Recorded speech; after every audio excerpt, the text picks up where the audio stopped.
Welcome to the Inner Athlete Podcast. I'm your host, Trent, and this is the show where we dive into all things youth athlete development, strength and conditioning, and the mindset needed to thrive on and off the field. Whether you're a parent looking to support your child's athletic journey, a coach seeking fresh insights, or an athlete ready to take your game to the next level, you're in the right place. Before we jump in, make sure to hit that subscribe button to stay updated on our latest episodes. If you enjoy the show, please give us a like, share it with your friends, and help us reach even more people who can benefit from these insights. Together, we can empower the next generation of athletes to perform at their best. Now, let's get into it. Welcome back to the Inner Athlete Podcast. I have a special guest again. Regular, yeah. I love having these conversations every year at the start of the winter season for us in Melbourne. Professor Alan Pearce, great to have you back. Yeah, thanks for having me back. I appreciate it. It's been, I guess, almost 2 years since our first conversation. Yeah. And every time we talk, there's always like you kind of like solve one problem, more information comes out and more research comes out, and then you're just like, oh well, how deep does this hole go? Yeah, in terms of concussion. It's an ongoing journey, that's for sure. Yeah, just for those who are kind of new to the Inner Athlete Podcast, tell us a little bit about your background, what you're doing at the moment, and then we'll get deep into it. Okay, so I'm a neuroscientist, technically a neurophysiologist. So I'm not someone who wears a white lab coat and looks down test tubes and microscopes. I'm more an applied physiologist who has a real interest in the brain and the central nervous system. I've been, I guess, in this area for over 25 years, but I've focused on concussion and CTE for the last sort of 15, 16 years. So further to what I'm interested in with understanding the physiology of the brain and central nervous system, I do dabble with some colleagues in understanding the neural adaptations and neuroplasticity of strength training as well. So we want to understand how the brain and central nervous system I guess is involved in the development of strength, but that's with my colleague at Monash University with Dawson Kitchell, who's an associate professor in physiotherapy there. But yeah, look, I've since about 2009, I've been really focusing in on understanding what happens to the brain when it gets injured, and what happens to the brain when it receives lots of impacts over a career. So that's kind of what I've been dedicated to, Cool. Fighting the fight. Yeah, and then just for the sake of today's discussion, let's kind of create some definitions. So what is a concussion, first of all? Okay, so a concussion is essentially a brain injury. It's, if you think about the brain injury spectrum, you've got severe and moderate and mild TBI, traumatic brain injury. And then you've got concussion, which is still working on an overall definition, but it's essentially the signs and symptoms that you see after an observable impact, whether that's visually or through videotape. You see a collision that transmits force either directly to the brain or through to the brain from another body part. And then you have an obvious set of signs and symptoms, which is a whole constellation. So, this is not an exhaustive list, but you have dizziness, confusion, nausea, headaches, fatigue, emotional changes. So some people start crying. You have holding of the head. There's a whole range of different signs and symptoms, and we don't necessarily have to have the same. There's no stereotypical response. So you and I can be completely different in our responses in after a concussion. So you could show confusion, whereas I could show aggression. So, irritability is another one as well. So it's as long as that you've seen that you can't explain it for any other reason. Someone fainting for no reason doesn't really mean it's a concussion, and it could just mean something else. But so you've got to see an impact in order for it to be a concussion injury. Yeah, and then what's CTE? CTE is, if you think about a Venn diagram, it's sort of overlapping, but it's a separate issue in some respects. So CTE stands for Chronic Traumatic Encephalopathy, or encephalopathy, depending on what part of the world you come from. And it's a neurodegenerative disease. So it is sort of almost like a dementia. It's very similar and overlaps a lot with Alzheimer's and frontotemporal dementias, but it has a completely different, what we call etiology or cause. And one thing that we do know with CTE is that the risk and the cause of CTE is through repeated physical trauma to the brain. So it's not concussion per se, but rather the small impacts that an athlete might get over the course of their career. So we always think about CTE associated with the contact sports because the tackles and the bumps and the heading of the ball and going to ground, that adds up over a career. And so when we think about the athletes who have been posthumously diagnosed with CTE, either in America or the UK or here in Australia or New Zealand, may have only had 1 or 2 or 10 concussions. Some haven't never been concussed, but they've experienced 20,000, 30,000, 40,000 small hits over their career. And is that what you mean by like subconcussive? We're almost actually trying to change the terminology to non-concussive trauma. Okay. Because subconcussive can be a bit confusing. What do you mean? People ask, well, what does subconcussion mean?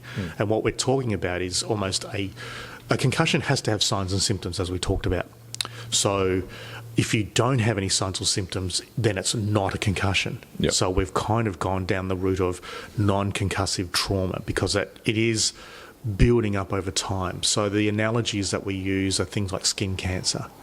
You don't get burnt every time you go out in the sun, but if you're exposing yourself to hours week after week, people in my generation definitely were going out down to the beach and sitting out in the sun for 6 hours every weekend a day, not getting burnt, but we were certainly exposing our skin to radiation from the sun, and therefore a lot of people in my generation now are getting melanomas, and even younger people are getting melanomas. Whereas you're getting burnt once, or you're not great, but it's not the same thing. Yeah. And then I kind of want to go into your little beef with Phil Gould. So, okay, it's always funny because I see him. I suppose people who here in Melbourne probably need to know who Phil Gould is. Yeah, so Phil Gould, I believe he's the president for the Canterbury Bulldogs in the NRL, and he's on the NRL. Is the commentary team for the NRL. Up in Sydney. He has an interesting take on concussion and thinks concussion is, I don't know, not so much non-existent, but he just thinks it's different to the way concussion is in NRL versus other sports. He's got a team of experts, he's going to shut down and change, I don't know. I'll leave it to you. Because it's a bit of he doesn't really explain himself very well. No. So Phil's one of these, what we would almost call skeptics. So he does obviously acknowledge that concussion's an issue, but it doesn't have long-term concerns. It's fine. And there is this sort of concussion and CTE, it's a bit of a war zone right now, and it's like a climate change debate. There are group on one side saying that it's concerning and we've got to do something about it. They're called the sensationalists, and then you've got people on the other side who say, look, there's not anything really going on with long-term concerns, and they're called the denialists. And so it's a bit of a turf war. So Phil has been one of those people that has said that it's not a long-term issue, and 2 years ago, last week, he said that he would set up a study to prove himself right, that there are no long-term concerns with repetitive concussions and repetitive trauma to the brain.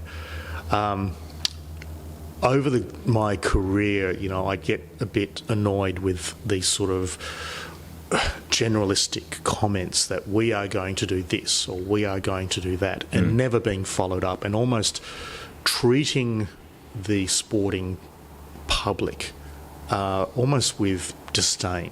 Oh, they won't remember what I said. I moved on to something else now. And so I always like to try and make sure that if you make a statement, then back it up.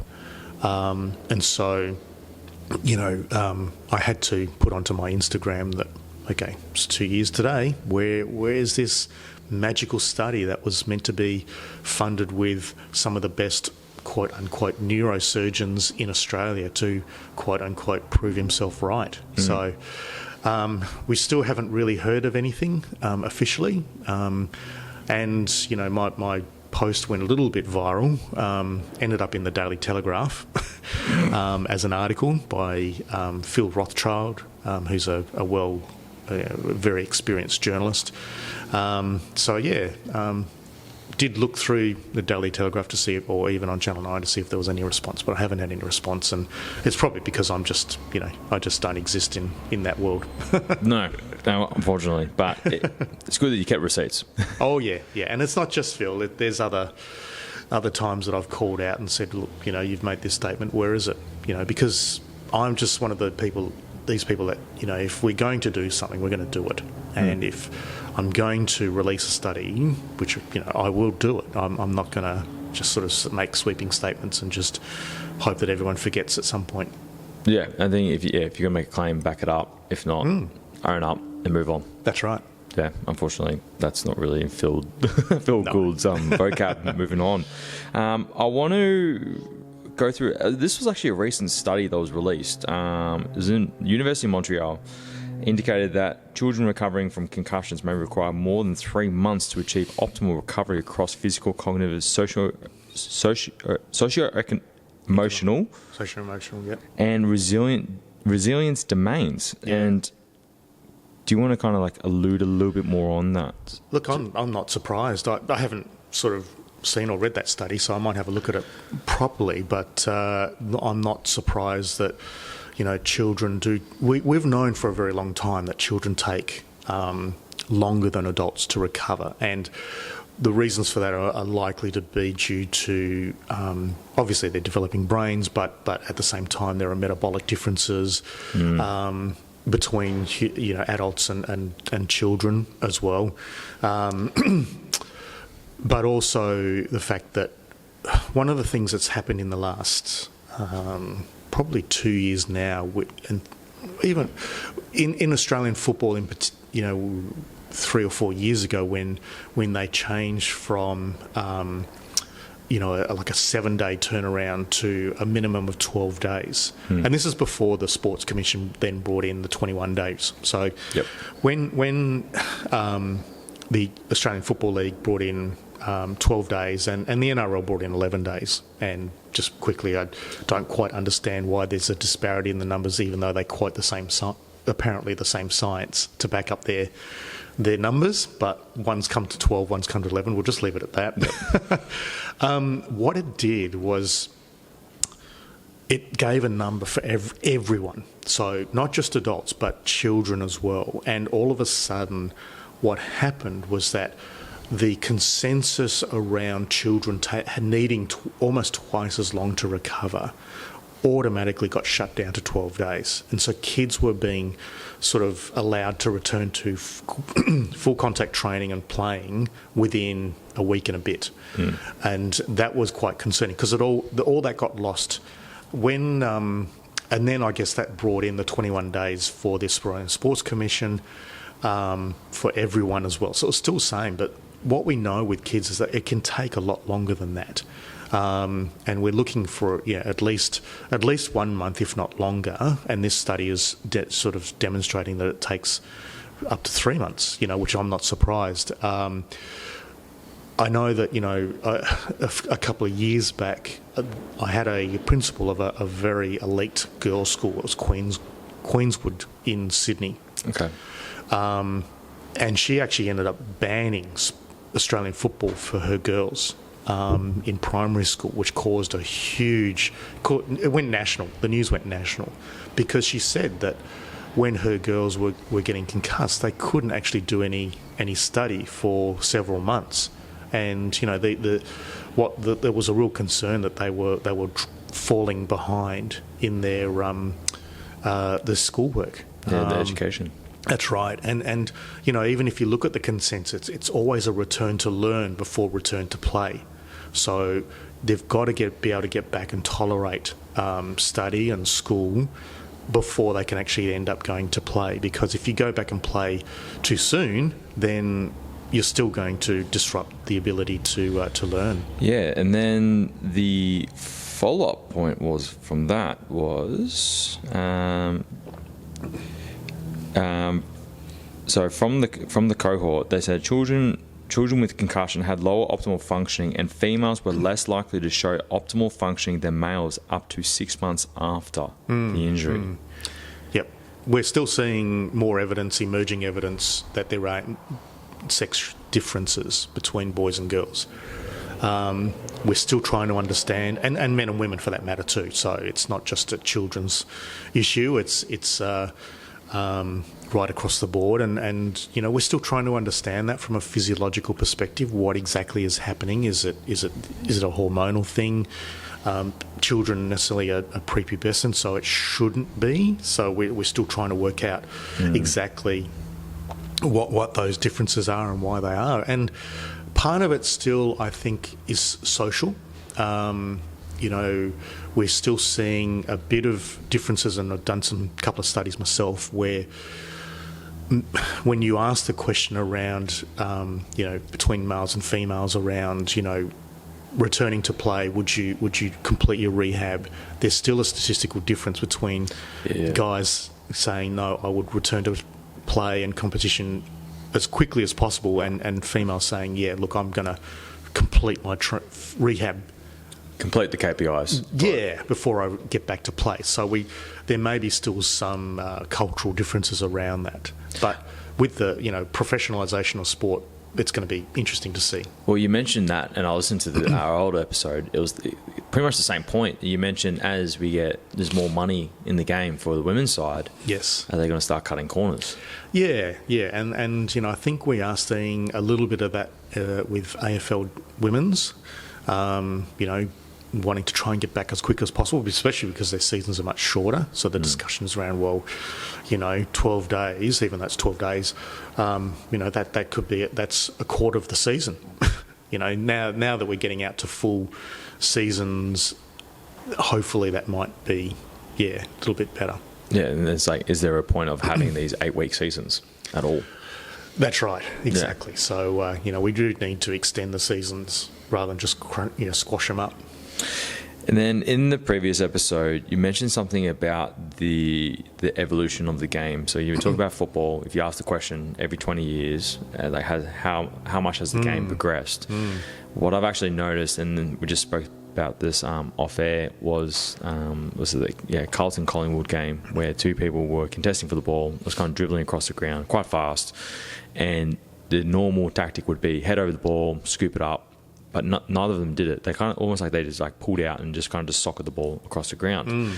Now, is this something that the average fan probably wouldn't even understand or know? And then they're going to be like, well, the game is just the game. Is it? You know, are we starting to see these, you know, minor changes? They're going to lead to a bigger shift later on. I think so. Yeah, I think we're starting to. Players and coaches are now starting to understand that you can still have an exciting game that doesn't involve, you know, essentially violence. You know, you can still have a skillful game, fast-paced game without someone actually having to try and take out an opponent.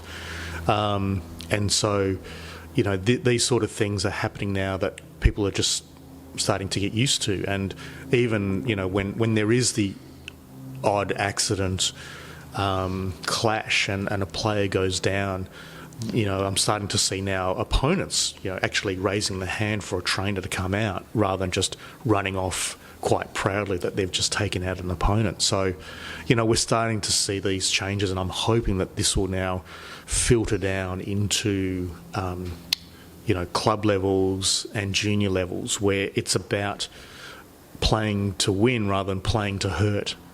And that's a provocative statement, but you know, I've got to be pretty blunt on that. You know, you don't want to have coaches or parents saying, you know, take that kid out or take that player out like they used to in the you know, they still do, unfortunately. Okay, so it's still got a bit of work to do. Yeah, and I've heard that at the junior level as well. So with the soccer team I'm working with at the moment, under 15s, they recently played with Bentley Greens. They recently played Football Victoria.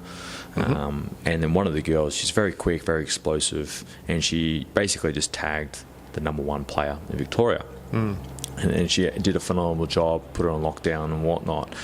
It shows that the skill and explosiveness and the athleticism can triumph just being physically, attacking, and you might use little tactics, a little nudge here and there to kind of throw them off, pull them in certain directions and all that, but we're not actually lining them up or trying to take their heads off, where some unfortunately I still hear it from time to time, and the players, and I hear stories from players, take this girl out and all that jazz, and I'm like, yes, this is the dirtiness of the game needs to start to go out. The athleticism, the skills need to start to shine a lot more, and especially for a game like soccer, because it's a world game, that's going to show on the world stage a lot more than just being a dirty player.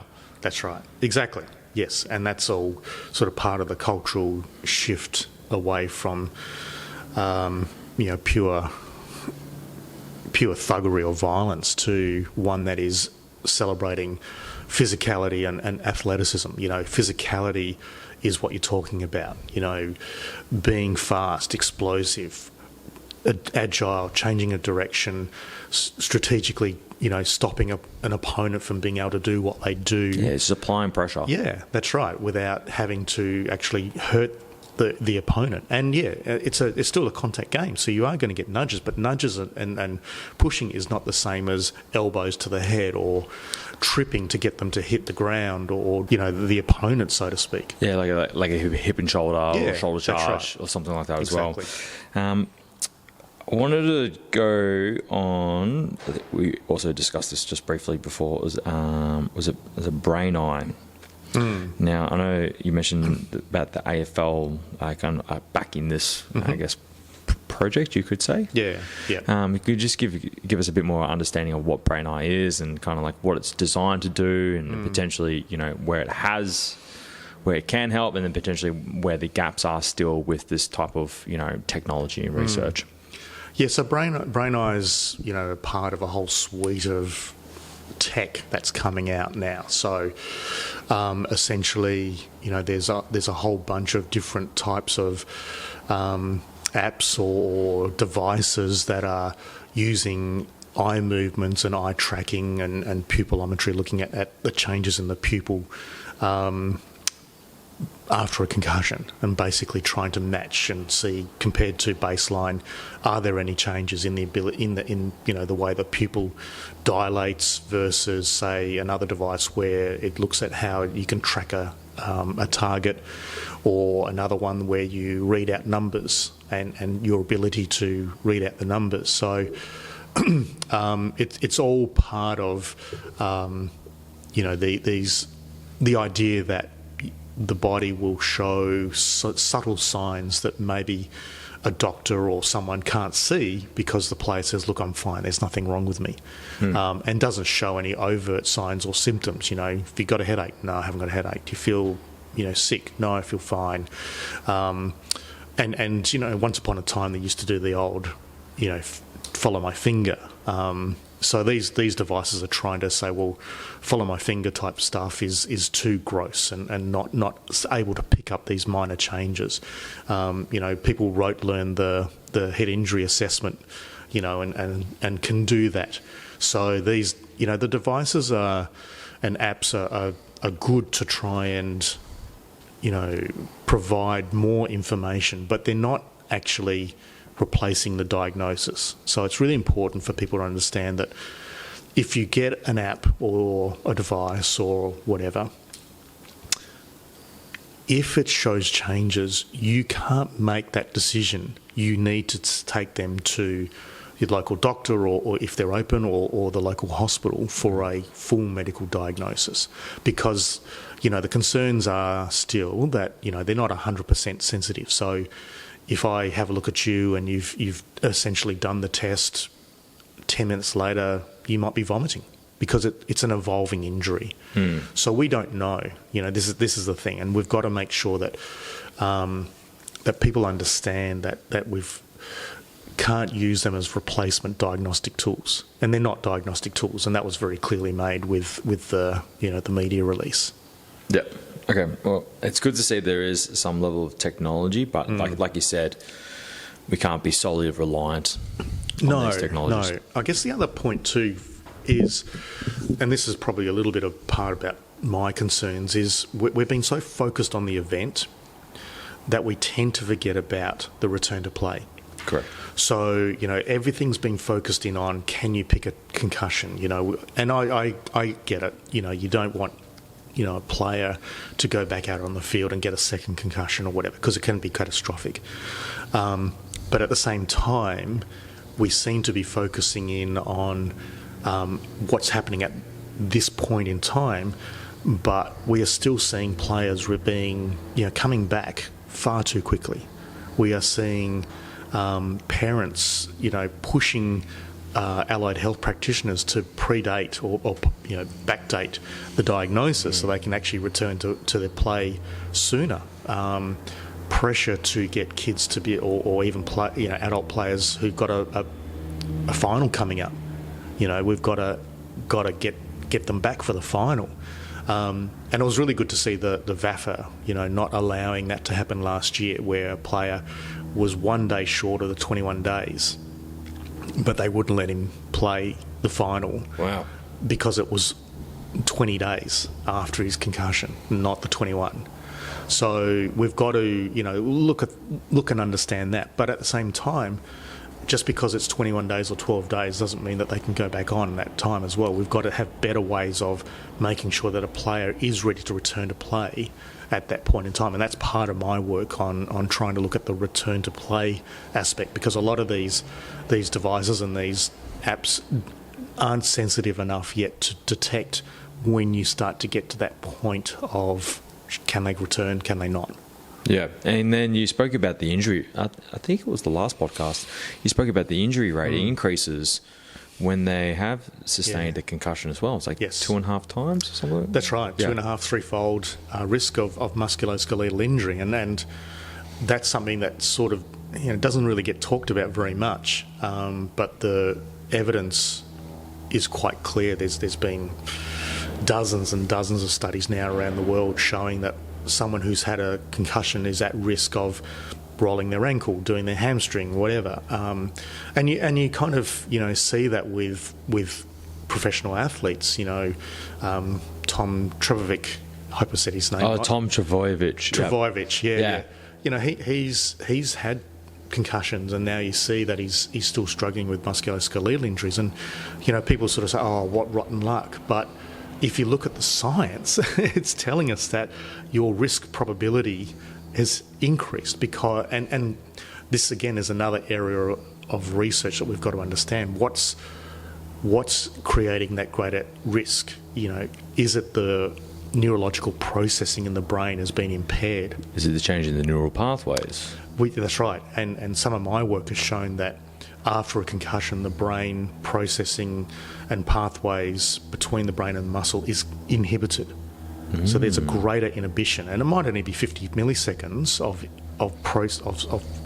of having that connection between the brain and the muscle, but that 50 milliseconds could be the difference between you evading an opponent and you either getting cleaned up or you rolling an ankle because the processing's not there. But that's also got to do with the intermuscular coordination as well. Absolutely. So that would decrease your speed and yes, yeah. and agonist, antagonist, synergistic muscle, the co-contractions. Yeah. It's like it like that minor change will just start to throw the body out of sync. That's right. Yep. Crazy. And that's what we really want to look at with research going forward, if we can get some funding, to try and understand that. And the variability in the biomechanics as well could be enough to create greater injury. Yeah.